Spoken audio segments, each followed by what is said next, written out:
सब भोले बाबा चालीसा। भोले बाबा बाड़े दानी सबके हरेल दुख परेशानी। खाके धतुरा पी के गाजा डमरू बजा के ले माजा। बसहा सवारी करके घूमल सावन भर मस्ती में झूमल।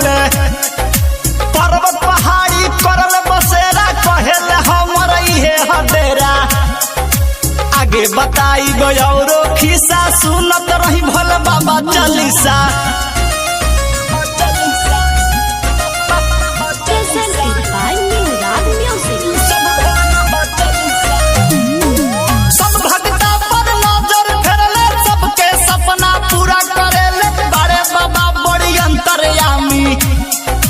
जटा से गंगा बहुत जाला घर में पहनल साप के माला।